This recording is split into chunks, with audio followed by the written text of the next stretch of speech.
사역을 하고 이제 올해 개척을 하게 되었습니다. 교회는 진월동 시티병원 이제 옆에 이제 교회를 시작하고 있는데요. 좋은 교회에 또 귀한 말씀을 전할 수 있는 자리를 주셔서 참 감사하고, 더 감사한 것은 참 특송의 은혜가 됩니다. 사실 제가 이제 직전까지 청년부를 담당해서 사역을 했었는데요. 이 찬양이 쉽지 않거든요. 저는 중간에 간주 나오면 이게 원래 우 이렇게 하는 장면이 있어요. 그 간주가 굉장히 어려운데 이게 우 해주실 줄 알았는데 이게 좀 그 부분은 아쉬웠지만 이 곡 자체가 헌신이다 생각이 듭니다. 할렐루야. 바라옵기는 우리 함께 헌신하여 드리는 교육위원회 위에 귀한 헌신의 다짐과 귀한 은혜가 있기를 주님의 이름으로 축복합니다. 잠깐 기도하고 시작하시죠. 사랑과 은혜가 풍성하신 하나님 아버지, 감사합니다. 오늘 교육위원회 헌신 예배로 이렇게 하나님 앞에 드리며 나아갑니다. 이 자리 위에 하나님께서 함께 하시고 주님께서 주시는 은혜로 다시 한 번 더 헌신을 다짐하고 결단하는 은혜가 있게 하여 주옵소서. 함께 섬기는 교사들 위해 함께 하시고 이를 위해 함께 기도하고 협력하는 모든 성도님들의 자리 위에도 하나님 함께 하여 주시옵소서. 이 시간 전하는 자나 듣는 자나 은혜의 은혜를 허락하시고 귀한 복된 자리 되게 하여 주시옵소서. 감사드리며 예수님의 이름으로 기도하옵나이다. 아멘. 오늘 읽은 말씀이 굉장히 당황스러우실 수 있을 것 같습니다. 헌신의 자리인데 귀신 들린 자 이야기라니요. 우리 어른들은 이 본문을 너무나도 잘 아실 것이지만 교육위원회로 헌신하고자 다짐하는 귀한 헌신자들 앞에 주시는 교훈이 분명 있을 거라 생각하고 이 본문을 결정해 보았습니다. 우리 대한민국은 세계에서 유례 없는 독특한 나라입니다. 혹독했던 일제 치하를 지내고 힘겨웠던 민주화 과정을 지내고 지금은 경제적으로 군사적으로 꽤 괜찮은 자리에 서 있습니다. 전쟁으로 바닥을 치던 나라가 지금은 부족함 없이 괜찮은 삶을 살고 있습니다. 한국 교회도 그렇지요. 복음이 들어온 지 그렇게 오래되지 않은 나라임에도 불구하고 교회가 없는 곳이 없습니다. 시골 구석구석 그 마을마다 교회가 세워져 있습니다. 물론 나라도 교회도 급성장한 것 때문에 또 해결해야 할 숙제가 있긴 하지만 그래도 세계 곳곳에서는 한국, 그리고 우리 한국 교회가 정말 대단하다라고 그렇게 칭찬합니다. 그런데 이런 자리는 자동적으로 만들어진 게 아니라는 것입니다. 이를 위해서 누군가는 눈에 비치는 자리에서, 누군가는 눈에 드러나지 않는 자리에서 헌신한 분이 계시더라는 것이죠. 나라를 지키기 위해서 목숨과 인생을 바쳤던 분들, 교회를 세우기 위해서 자신의 모든 것들을 드렸던 분이 계시기 때문에 지금 우리가 이 세대를 살아가고 있고 이렇게 편하게 살아갈 수 있습니다. 그런 면에서 헌신이라는 단어는 우리에게 꽤 많은 의미를 줍니다. 우리 새날교회도 지금까지 교회를 세워오기까지 이 모양 저 모양 헌신하여 오신 분들이 계시지요. 우리 젊은 세대들은 지금까지 교회를 지켜오신 어른들을 잘 섬겨야 합니다. 지금은 계단 하나하나 올라오는 것이 참 어렵고 힘겹지만, 지금은 해줄 수 있는 게 기도밖에 없는 것 같아 보이지만 우리 이분 어른들의 수고를 절대 가볍게 여겨서는 안 됩니다. 오늘 말씀의 주제는 헌신이죠. 교회 안에서 말하는 헌신은 단순히 봉사 활동이 아닙니다. 내가 시간이 나니까, 내가 할 수 있는 게 그냥 있으니까 하는 것이 성경이 말하는 헌신이 아니라는 것입니다. 억지로 어쩔 수 없이 그냥 하는 것은 더더욱 헌신이 아니죠. 헌신은 우리 하나님께로부터 받은 은혜가 너무 크기에, 그 존귀하신 사랑에 너무 감사하기에 내 몸을 드리는 것이고, 내 시간을 드리는 것이고, 내 물질을 드리는 것입니다.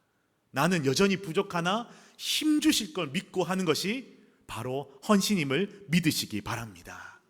그래서 이 헌신이라는 단어 자체를 성경에 한번 검색해 보면요, 4개가 나오는데요, 그 4개 안에 3개가 실제로는 즐거이라는 단어와 함께 사용됩니다. 여러분, 즉 하나님께서는 우리에게 도전하시는 것이 헌신은 어떻게 하라? 즐겁게 하라는 것입니다.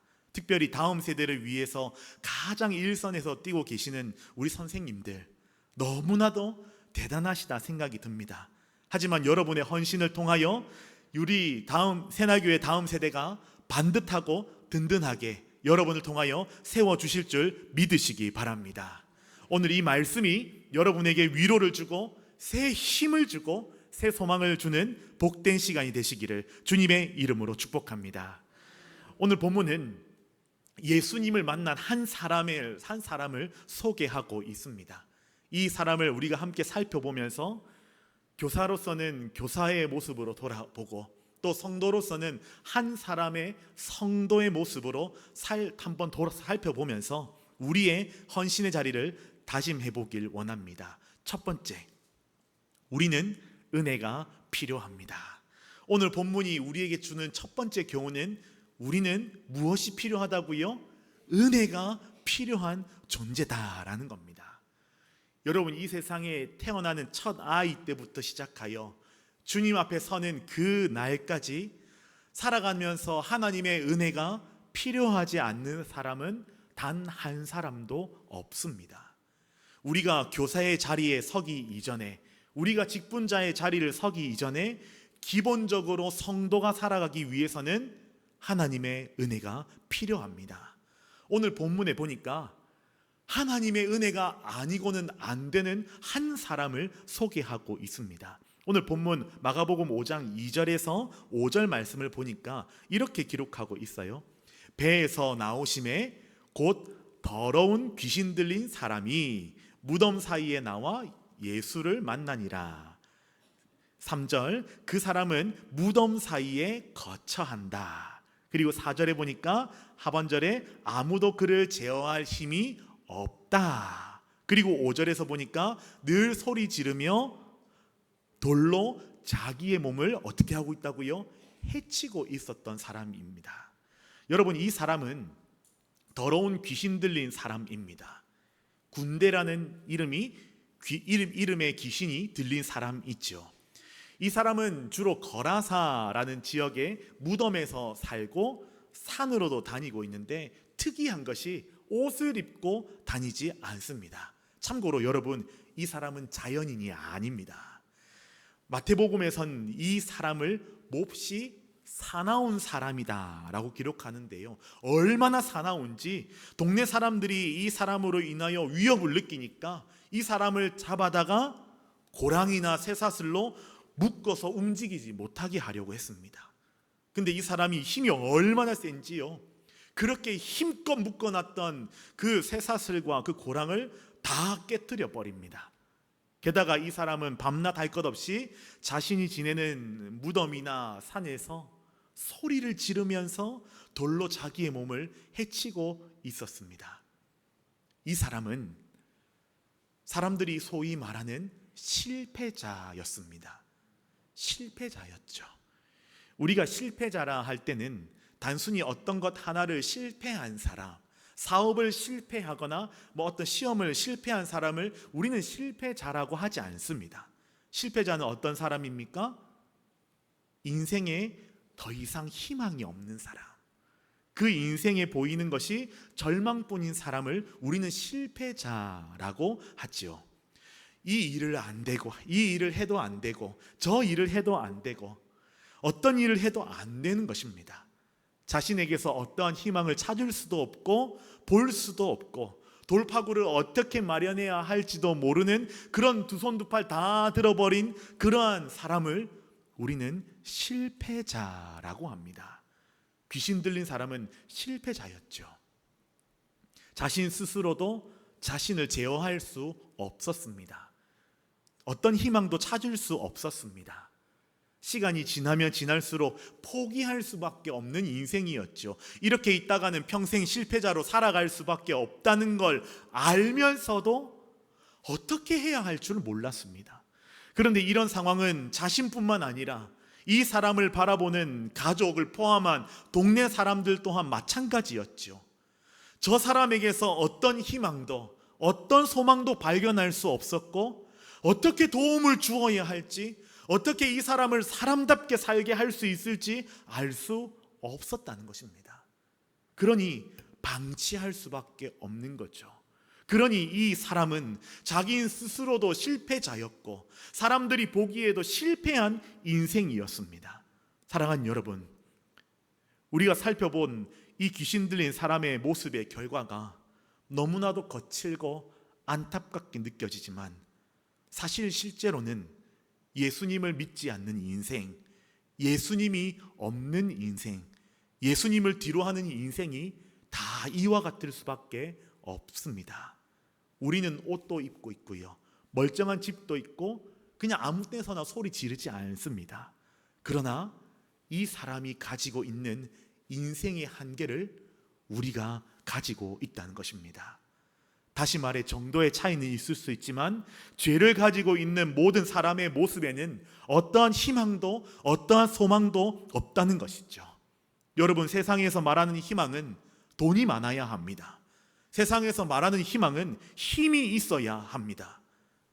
세상이 보기에 꽤 괜찮은 외모도 갖추어야 하고요, 권력도 있고 인맥도 있고 자기 자신에서 인정도 받아야 그 사람의 인생은 희망이 있는 것으로 여겨집니다. 심지어 교회도 그런 취급을 당합니다. 큰 교회는, 성도들이 많이 모이는 교회는 무조건 좋은 교회라고 이야기합니다. 제가 겨자씨 교회, 봉선동 겨자씨 교회에서 부교육자 생활을 할 때 성도님들이 이렇게 많이 오해합니다. 그래서 교회를 찾아오는 청년들이 우리 저 봉선동 겨자씨 교회는 아무런 문제가 없는 완벽한 교회라고 생각합니다. 제가 새 가족을 만날 때 소개합니다. 우리 교회도 부족한 게 참 많은데 하나님 앞에서 몸부림치는 교회라고 소개합니다. 또 세상 사람들은 제가 지금 시작하고 있는 개척교회는 무조건 안 좋은 교회로 비춰지고 있습니다. 제가 이제 7년 동안 부교육자 생활을 하다가 이제 그 시티병원 옆에 허름한 상가에서 교회를 시작하고 있거든요. 그러니까 저를 귀하게 보셨던 우리 권사님께서 아이고 목사님 어쩝니까? 여기 좋은 데 계시다가 거기 가셔서 어쩝니까? 이렇게 걱정을 많이 하세요. 그래서 제가 권사님한테 권사님 절대 걱정하지 마십시오. 너무 신나고 너무 즐겁습니다. 하나님께서 이곳으로 인도해 주신 이유가 있겠지요 하면서 그렇게 말씀을 드립니다. 세상은 스펙이라는 이름에 나타난 돈, 권력, 명예 이런 것들을 성공한 인생이라고 이야기합니다. 그런데 하나님이 보시기에는 이런 것들을 가지고 있다 할지라도 어떤 희망도 없고 어떤 소망도 없고 어떤 기대도 없고 그렇게 살아가는 인생을 실패자라고 말씀하고 있습니다. 여러분, 이 말이 어떻게 여러분에게 들릴지 모르지만 사실 그런 면에서는 이 귀신 들려서 어처구니 없는 삶을 살고 있는 이 사람이랑 우리랑 별 차이가 없다는 것이죠. 이 귀신 들린 사람은 자신이 보아도 세상 사람들이 보아도 분명한 실패자였습니다. 절망의 인생을 살아갈 수밖에 없죠. 여러분, 세상 속에 살아가는 크리스찬의 자리가 만만치 않습니다. 몇 번이라도 주저앉고 싶고 적당히 대충 그냥 그렇게 살아가고 싶은 것이 우리의 일상이 되었습니다. 특히 다음 세대를 섬기는 교육위원회의 자리, 교사의 자리가 예전 같지 않아요. 요즘에는 학교에 가서도 선생님이 대접을 못 받습니다. 그런 상황에서 지금 주일학교 선생님들은 더 그렇다는 것이죠. 지금 시대적으로는 더 살만하고 꽤 괜찮은 세상에서 살아가는데 왜 이렇게 시간이 지날수록 아무것도 아닌 일에 불안하고 두려운지 모르겠습니다. 실제로 우리 주변에 사는 것이 겁나고 너무나도 무능해 보여서 살아갈 자신이 없는 사람들이 많다 하지 않습니까? 사는 이유를 잃어버린 사람들이 많지요. 내가 받는 월급이 나 자신을 가리키는 거라고 생각하고 착각하는 사람들이 많이 있습니다. 자신을 기억하고 붙잡아주는 사람도 없고 기댈 만한 데도 없고 결국 낙심하고 좌절에 빠져서 어찌할 바를 모르는 인생들이 너무나도 많습니다. 은혜가 필요한 인생이 많은 것이죠. 시편 51편 1절에 보면 이렇게 시편 저자가 고백합니다. 하나님이여 주의 인자를 따라 내게 은혜를 베푸시며 주의 많은 긍휼을 따라 내 죄악을 지워주소서라고 기록합니다. 사랑하는 여러분, 우리에게는 은혜가 필요합니다. 주의 많은 긍휼이 우리에게 필요합니다. 사랑하는 여러분, 여러분에게도 은혜가 필요하지 않으십니까?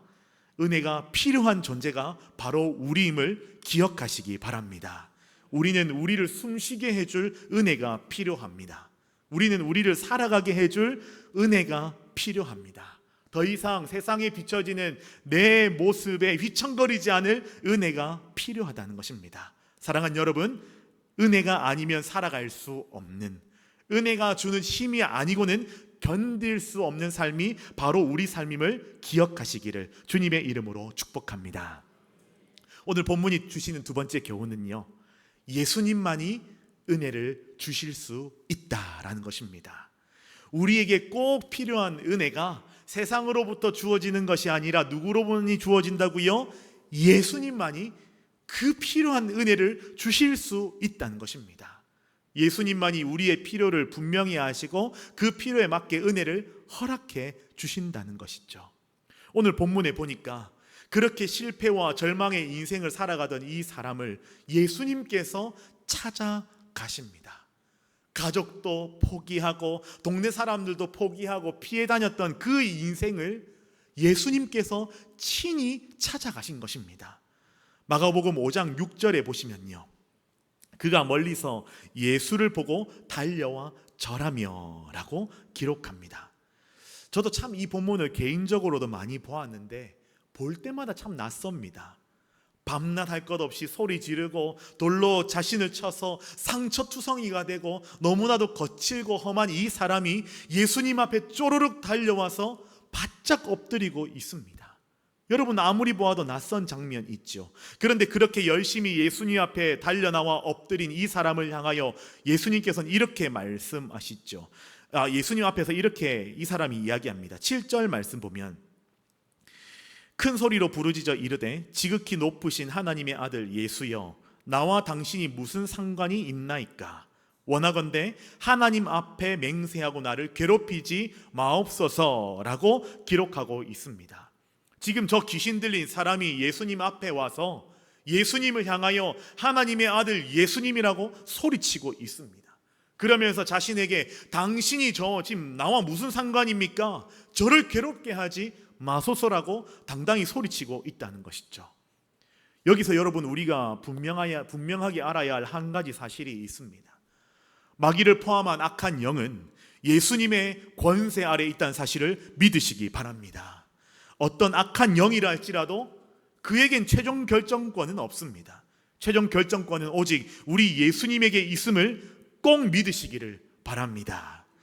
사탄은 우리가 믿음으로 바로 서지 못하기 위해서 온 힘을 다해 우리를 흔들고 넘어지게 하고 절망 가운데 머물게 합니다. 그런데 여러분, 우리가 기억해야 할 것은 이들의 권세 또한 예수님의 권세 아래 있다는 것이죠. 그러니 우리는 그 권세가 나에게 있기 때문에 두려워할 필요도 없고 좌절할 필요도 없다는 것입니다. 예수님께서는 지금 자신의 앞에 있는 그 더러운 귀신을 향하여 나오라고 명령하시죠. 마가복음 5장 8절에 보니까 이는 예수께서 이미 그에게 이르시기를 더러운 귀신아 그 사람에게서 나오라 하셨음이라 라고 기록하고 있습니다. 그런데 귀신은 예수님께 자기가 머물고 있는 그 지역 밖에 쫓아내지 말아달라고 그냥 자신 옆에 있는 큰 돼지떼에나 들어가게 해달라고 요청합니다.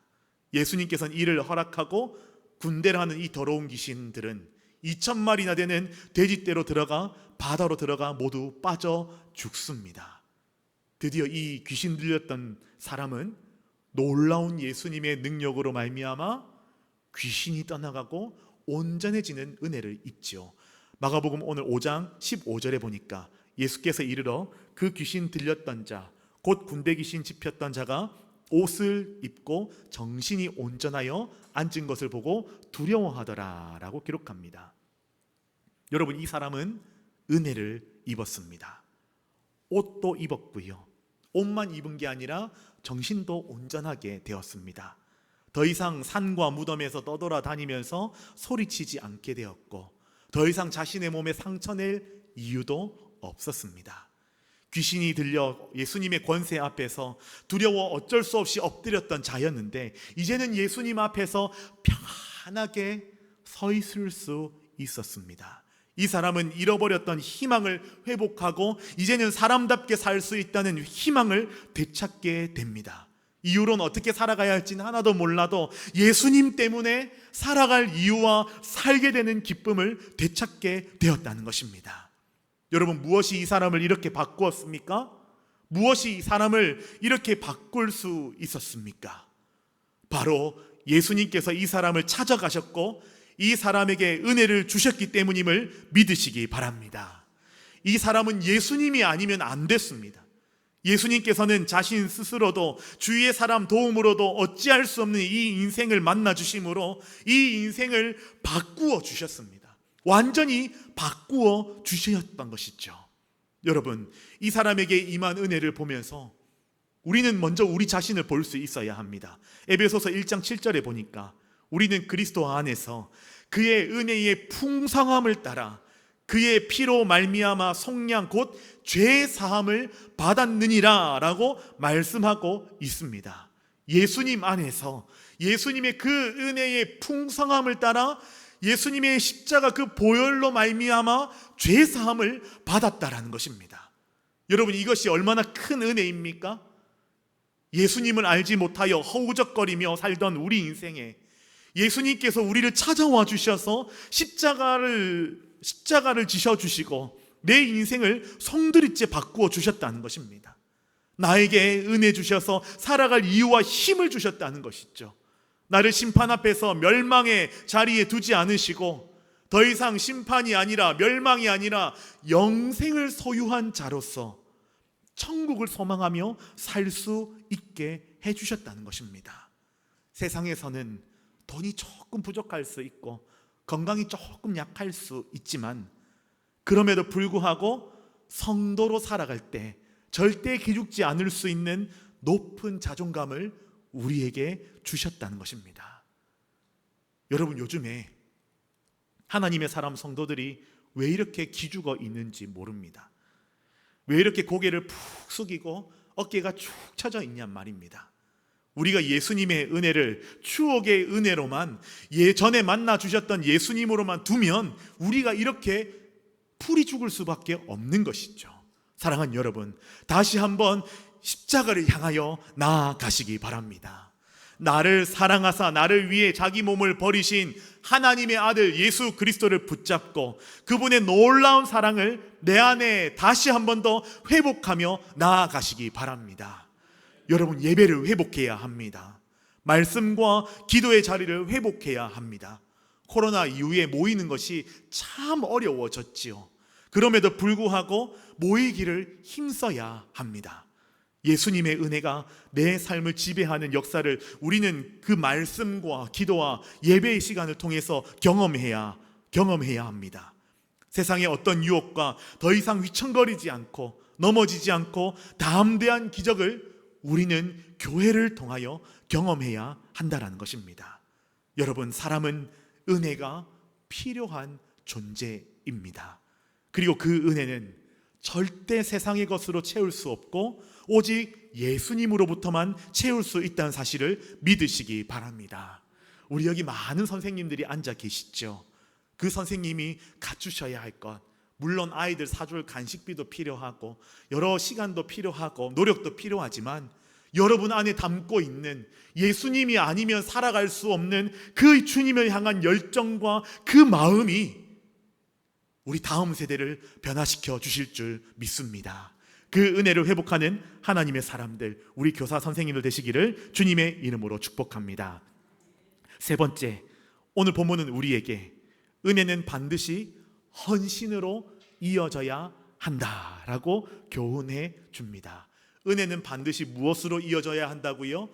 헌신으로 이어져야 한다라는 것입니다.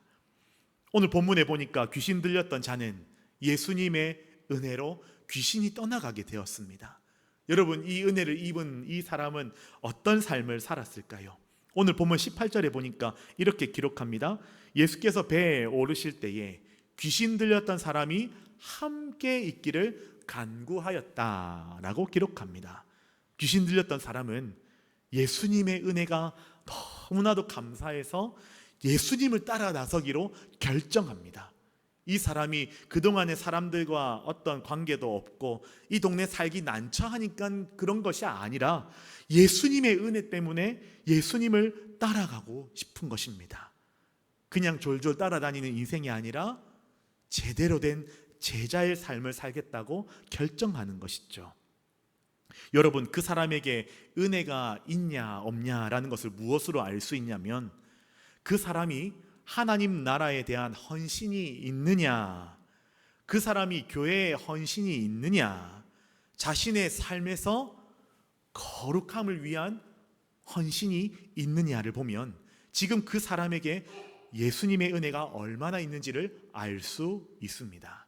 여러분, 지금 여름 사역이 지나고 9월을 맞이하죠. 교회마다 차이가 있긴 하지만 사실 교회에서는 내년 인사를 준비하는 시즌으로 맞이합니다.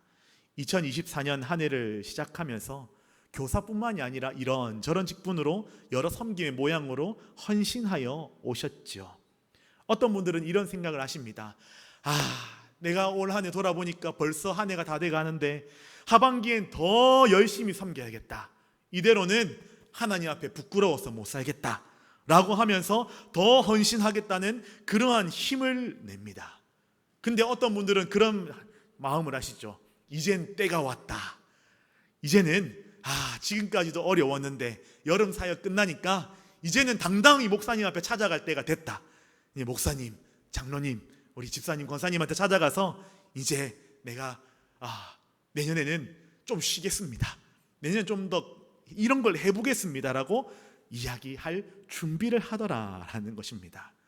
여러분, 헌신은 은혜로 하는 것입니다. 나에게 주신 은혜가 크기에 그 은혜의 크기만큼 헌신하는 것입니다. 지금 나에게 헌신할 만한 은혜가 없으니, 그 은혜의 에너지가 없으니 자꾸 우리는 내려놓으려고 합니다. 여러분, 귀신 들렸던 사람이 예수님을 따라 나서겠다고 과감하게 결정할 수 있었던 이유는 아까도 말씀드렸지만 가진 게 없어서가 아닙니다. 갈 데가 없어서가 아닙니다. 왜냐하면 나를 원래의 나로 그렇게 만들어주시고 회복시켜주신 하나님의 은혜 때문이었다는 것입니다. 그 사람 안에 은혜가 있기 때문에 내가 헌신하겠노라고 결정할 수 있었다는 것입니다. 여러분, 헌신은 내가 잘해서 하는 것이 아닙니다. 헌신은 내가 시간이 나서 하는 것이 아닙니다. 헌신은 은혜로 해야 함을 기억하시기 바랍니다. 여러분, 제가 사역을 하면서요, 제일 위험한 사역이 무엇이냐면 은혜 없는 헌신이 가득한 사역이 제일 위험합니다. 아무런 기대도 없고요, 아무런 소망도 없는 헌신이 제일 위험합니다. 예배의 자리도 마찬가지 있죠. 하나님께서 오늘 목사님을 통하여 어떤 말씀을 주실까, 어떤 은혜의 자리가 있을까 라고 와야 하는데 그냥 주일이니까 어쩔 수 없이, 내가 직분자니까 그냥 어쩔 수 없는 의무감에 오는 그런 헌신이 제일 위험하다는 것입니다. 사랑하는 여러분, 지금 헌신의 자리를 조금이라도 내려놓고 싶어 했던 여러분에게 질문하여 봅니다. 여러분, 헌신의 자리를 내려놓으려고 하는 것이 은혜를 채울 마음이 없어서는 아닙니까? 조금 더 직설적으로 말씀드리면 여러분이 받은 은혜가 그 정도밖에 되지 않냐는 것입니다. 지금도 우리 주님께서는 여러분을 포기하지 않으시기 위해서 성령 하나님을 여러분 심정에 딱 박아놓고 그렇게 하나님의 사람으로 인도하고 계신데, 나는 어떻게든 헌신의 자리를 피하고 수고의 자리를 피하고 그렇게 쉽게 살아가려고 하지는 않냐는 것입니다. 바라옵기는 여러분 안에 조금이라도 불일 듯 일어나는 은혜가 있다면 헌신하기를 멈추지 마시기 바랍니다.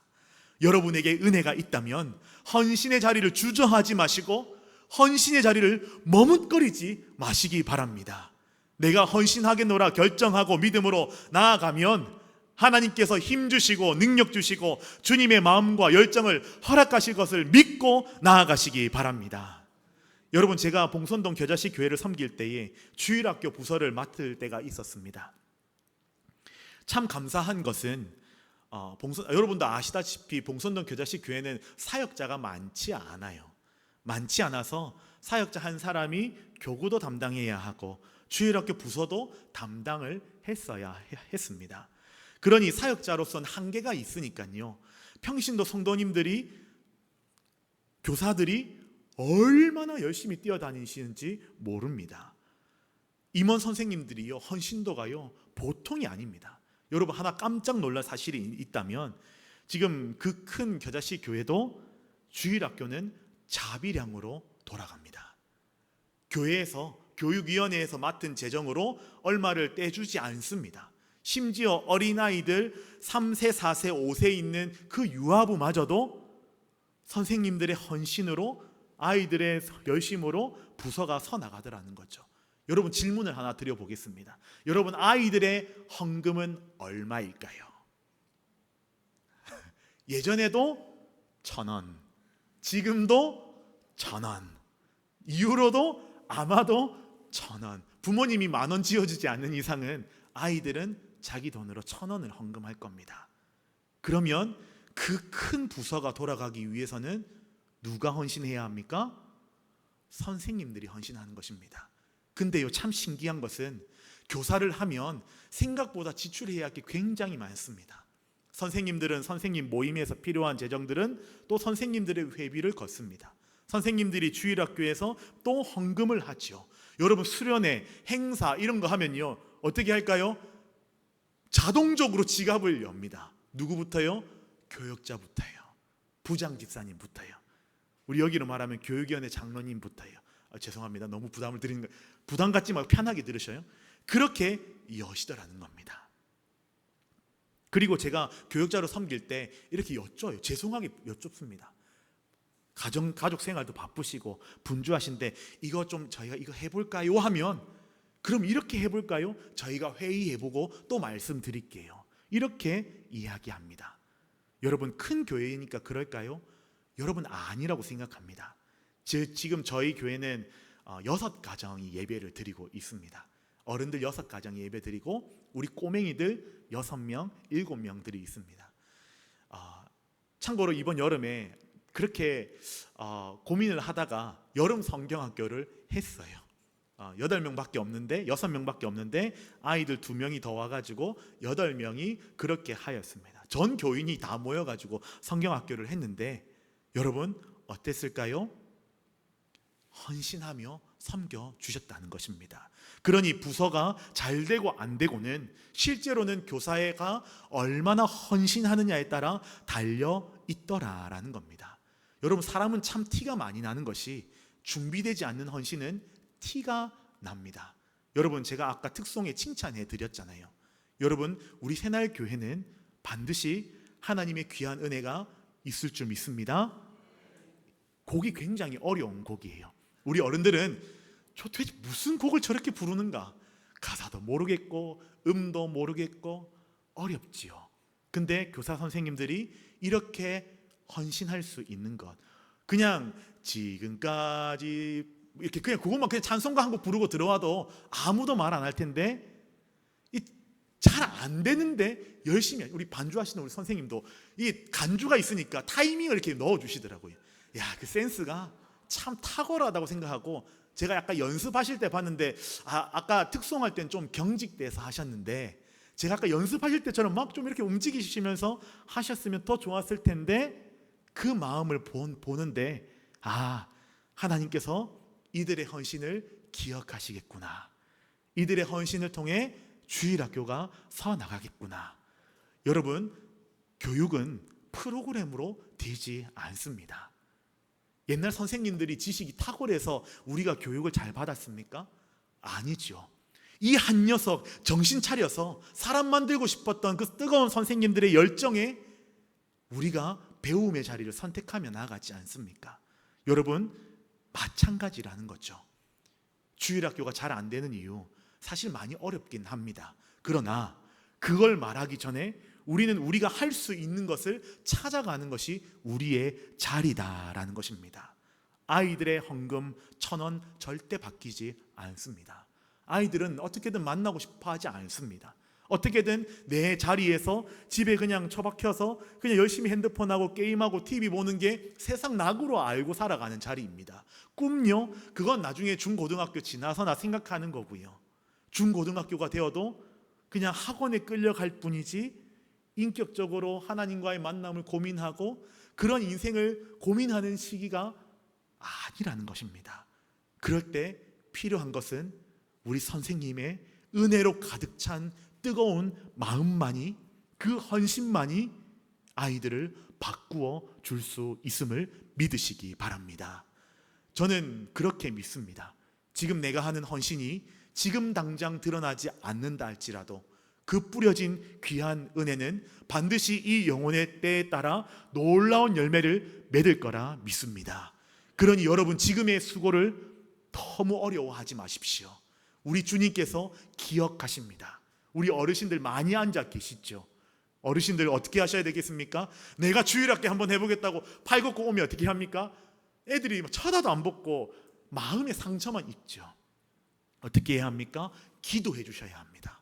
교육위원회로 헌신하고 있는 사람들을 향해서 응원해 주셔야 합니다.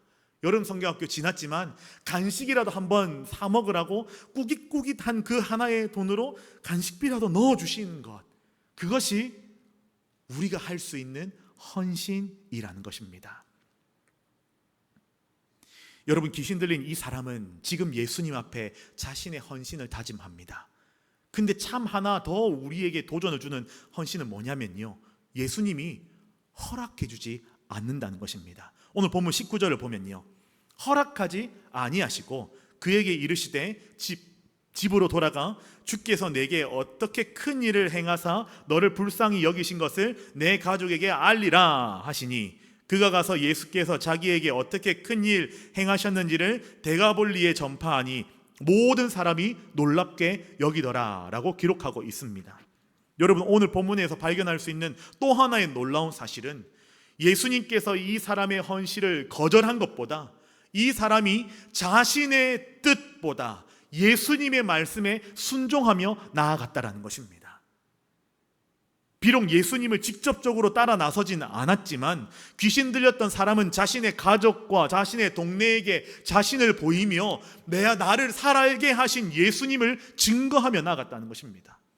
여러분이 만약에 이 사람이었을 경우에 큰 맘 먹고 제가 이렇게 하겠다라고 목사님을 찾아가서 헌신을 표현했는데 목사님이 죄송한데 안 되겠습니다, 좀 어렵겠습니다, 여기서 섬겨주시면 안 될까요? 라고 말하신다면 여러분 어떻겠습니까?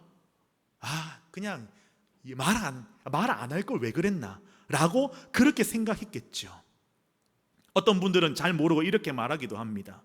예수님을 따라가는 것은 큰 헌신이고 동네에서 복음 전하는 것은 작은 헌신이다. 여러분, 이건 틀린 말입니다. 헌신 그 자체에 영광이 있음을 믿으시기 바랍니다. 헌신의 크고 작음을 떠나 예수님을 향한 헌신이 있다는 그 자체가 중요하다라는 것입니다. 베드로전서 4장 10절과 11절은 우리에게 이렇게 도전합니다. 각각 은사를 받은 대로 하나님의 여러 가지 은혜를 맡은 선한 청지기 같이 서로 봉사하라. 만일 누가 말하려면 하나님의 말씀을 하는 것 같이 하고 누가 봉사하려면 하나님이 공급하는 힘으로 하는 것 같이 하라라고 말씀하고 있습니다. 여러분, 이렇게 헌신하는 것입니다.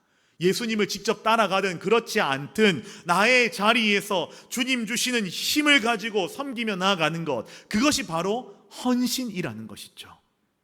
여러분, 이 사람도 예수님의 거절에 깜짝 놀랐을 것입니다. 근데 이 사람은 은혜를 받은 자였기 때문에 예수님 원망하지 않고 내가 가야 할 자리, 예수님께서 부탁하신 자리, 그 자리로 걸어가게 된 것입니다. 사도행전 20장 24절 말씀, 우리가 너무 잘 아는 말씀 있죠. 제가 읽어드릴게요. 내가 달려갈 길과 주 예수께 받은 사명 곧 하나님의 은혜의 복음을 증언하는 일을 마치려 하면은 나의 생명조차 조금 더 귀한 것으로 여기지 아니하노라. 아멘.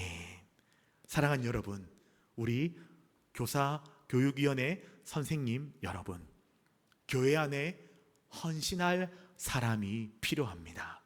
세우신 목사님을 중심으로 똘똘 뭉쳐서 하나님 나라를 세우고 하나님 나라를 그 다음 세대를 세울 사람이 필요합니다. 그런데 지금의 헌신으로는 이 거친 세상을 이겨낼 수 없습니다. 그런데 그 억지로 헌신을 짜내라는 것이 아닙니다. 어떻게 하라고요? 은혜를 채워야 한다는 것입니다. 무더운 더위가 지나고 딱 은혜 받기 좋은 가을이 다가오고 있습니다. 여러분, 은혜 안에 하나님을 채우시고 예수님을 채우시고 성령님을 채우십시오. 그러면 더 헌신할 수 있습니다. 헌신해도 즐겁게 할 수 있습니다. 제가 사역을 하면서 간혹 사역을 제안할 때가 있었습니다. 너무 감사한 건 내가 가진 능력보다 더 큰 헌신을 부탁할 때가 있어요.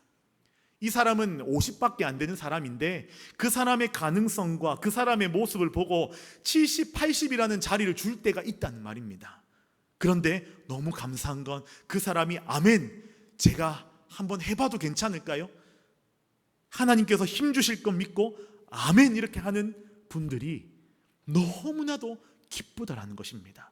그냥 목사여서 교회를 운영하는 차원에서 말씀드리는 것이 아니라 하나님 나라를 세우고 교회를 세워나가는 과정에서 그러한 부탁은 아무나에게 하는 것이 아니라는 것입니다. 사랑하는 여러분, 내가 가진 능력보다 작은 헌신을 요구받으셨거나 내 헌신이 다른 모양으로 거절당했다면 여러분 오늘 말씀을 잘 기억하셔서 낙심하지 마시고 그 안에도 하나님의 놀라운 계획이 있음을 기억하며 그 자리를 지켜나가 주시기 바랍니다. 그리고 혹 내가 가진 것보다 더 많은 것들을 나에게 부탁해 오실 때에도 하나님께서 힘 주실 줄 믿습니다. 아멘. 목사님 기도해 주세요. 장로님 기도해 주세요. 권사님들 찾아다니면서 권사님 내년에 제가 이거 하게 됐는데 기도해 주세요. 그렇게 나아가시기 바랍니다. 말씀을 정리합니다. 옛날에는 생명의 은인에게 자신의 딸을 주어 자신의 집안 사람으로 삼는 일이 참 많았습니다. 왜냐하니 은혜를 은혜로 보답하고 싶었기 때문입니다. 우리도 예수님의 은혜를 보답해야 하지 않겠습니까? 내 헌신을 통해서 예수님의 은혜를 증명해야 합니다. 헌신하기 어려우십니까? 헌신을 감당할 수 있는 은혜 달라고 기도하시기 바랍니다. 개인적인 예배의 자리, 삶의 경건의 자리, 거룩의 자리를 지켜나가시고 뜨거운 마음을 장착하셔서 아이들에게 나아가시기 바랍니다. 목사님 말씀에 더 귀를 기울이시고요.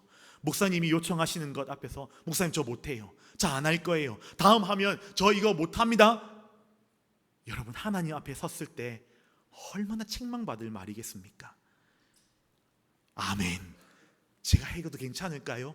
저 같은 사람이 할 수 있을까요?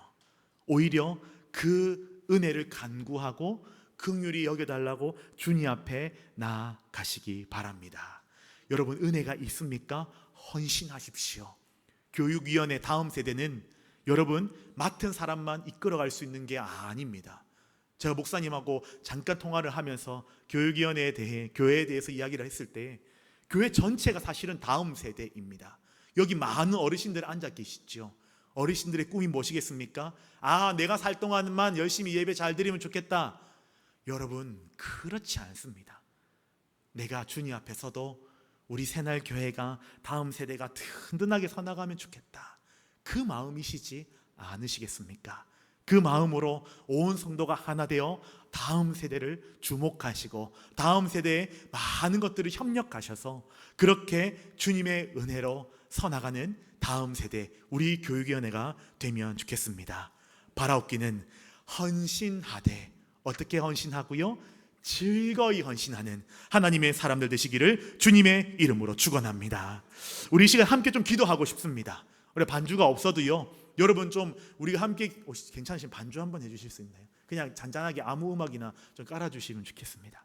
우리 이 시간 말씀을 기억하면서 우리가 좀 함께 좀 기도하면 좋겠습니다. 하나님, 오늘 말씀을 통해서 귀신 들린 자가 저였습니다. 귀신 들린 자 같이 은혜가 필요한 사람이 하나님 저였음을 고백하며 나갑니다. 은혜가 없이는 살아갈 수 없는 것 너무나도 잘 아는데 은혜에 메말라 있는 내 심령은 보지 못했습니다. 하나님, 저에게 은혜를 허락하여 주시옵소서.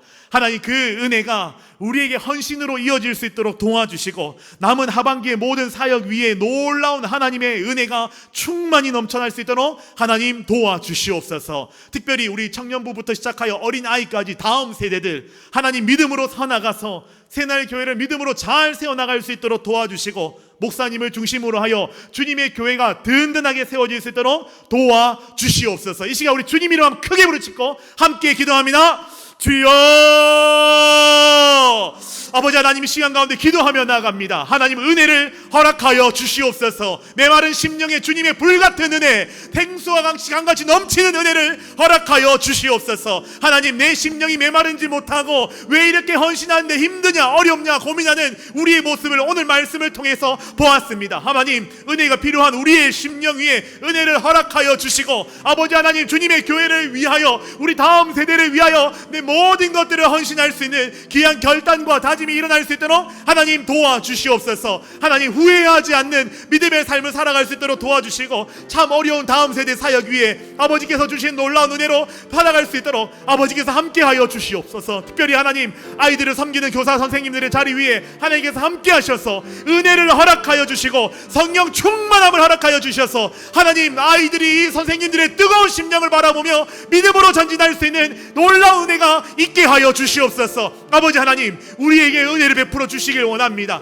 하나님, 받은 은혜만큼 헌신하는 주님의 교회들가 되게 도와주시고 우리 새날교회가 날로 더 하나님께 영광이 되는 귀한 은혜의 자리로 될 수 있도록 하나님 함께하여 주시옵소서. 다음 세대 자리 포기하지 않고 끝까지 우리에게 부탁하신 자리에서 믿음 잘 감당할 수 있도록 하나님 함께하시고 역사하여 주시옵소서. 크신 그 하나님 앞에 나갑니다. 그 은혜 따라 살아가는 우리 모두가 되게 하여 주시옵소서. 아버지 함께해 주시기 원합니다. 사랑과 은혜가 풍성하신 하나님 아버지, 감사합니다. 교육위원회 헌신 예배로 다시 한 번 더 헌신을 결단하며 나아갑니다. 어쩔 수 없는 헌신이 아니라, 그냥 아무 마음도 없는 헌신이 아니라 은혜의 충만, 성령 충만함으로 드리는 헌신의 자리가 되게 하여 주옵소서. 메마른 우리 심령 위에 주님 불같은 놀라운 성령의 불을 허락하시고 생수의 강같이 넘쳐 흐르는 놀라운 성령의 은혜가 사랑하는 선생님들의 자리 위에 넘쳐날 수 있도록 도와주시옵소서. 이 열정과 이 헌신으로 사랑하는 우리 다음 세대가 믿음으로 부쩍 자라나길 원합니다. 마지막 때 주님 다시 오심을 준비하는 다음 세대로 살아갈 수 있도록 도와주시고 새날교회 주일학교를 통하여 하나님 홀로 영광 받으시는 은혜가 있게 하여 주시옵소서.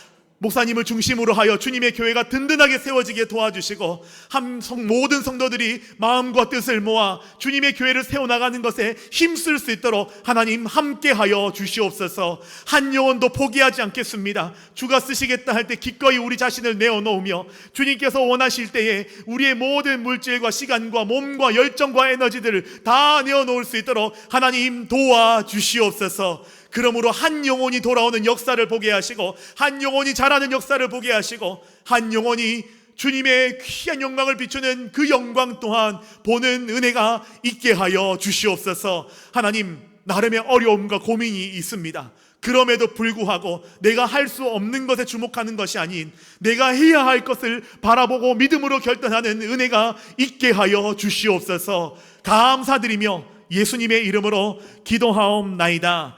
아멘.